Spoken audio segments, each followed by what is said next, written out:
Kabla ya binadamu kuumbwa, kulikuwepo viumbe waliokuwa wanaishi katika ulimwengu huu. Viumbe hawa hawakuumbwa kwa udongo kama binadamu, wala kwa nuru kama malaika. Waliumbwa kwa kitu kingine kabisa. Ni nani viumbe hawa? Katika sehemu hii ya 5, tutachunguza uumbaji wa majini na mwanzo wa maisha yao. Baada ya kuumbwa kwa malaika, mpango wa uumbaji uliendelea kwa uwezo wa Allah.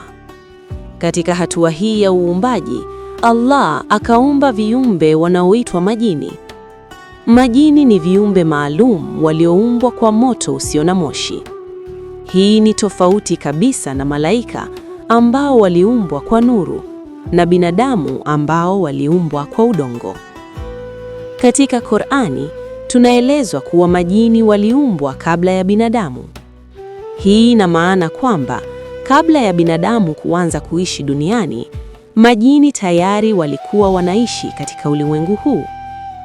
Tofauti na malaika, majini walipewa uwezo wa kuchagua. Wanaweza kufanya mema au mabaya. Hii ina maana kwamba kuna majini wema na majini wabaya. Baadhi yao walikuwa wanamwabudu Allah, lakini wengine waliasi na kufanya uovu. Katika historia ya majini, inaelezwa kuwa waliishi duniani kwa muda mrefu kabla ya binadamu.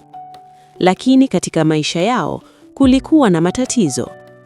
Baadhi ya majini walieneza uovu, vita na uharibifu katika ardhi. Hii ilisababisha hali ya machafuko katika ulimwengu. Kwa sababu ya hali hiyo, Allah aliamuru malaika washuke na kurejesha utulivu katika ardhi. Majini wengi walishindwa katika mapambano hayo na baadhi yao waliondolewa duniani.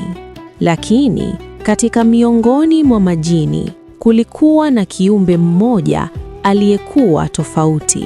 Kiumbe huyo alikuwa akimwabudu Allah sana. Alikuwa miongoni mwa viumbe waliokuwa na ibada nyingi na aliheshimika kwa sababu ya utii wake.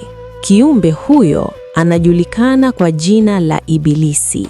Ibilisi alikuwa miongoni mwa majini, lakini kwa sababu ya ibada yake alikuwa karibu sana na malaika. Alikuwa akimwabudu Allah kwa bidii, lakini ndani yake kulikuwa na kitu ambacho hakikuonekana wazi: kiburi. Hiki ndicho kilikuja kubadilisha historia ya uumbaji. Kwa sababu baada ya hatua hii, Allah aliamua kuumba kiumbe kipya kabisa. Kiumbe huyo alikuwa binadamu wa kwanza. Na hapo ndipo tukio kubwa lilitokea ambalo lilimfanya Ibilisi abadilishe msimamo wake. Katika sehemu inayofuata ya hadithi hii, tutaona nini kilitokea wakati binadamu wa kwanza alipoumbwa. Tutajifunza kuhusu Adam na tukio la malaika kuamrishwa kumsujudia. Na hapo ndipo hadithi ya uumbaji inaingia katika sehemu ya kusisimua zaidi.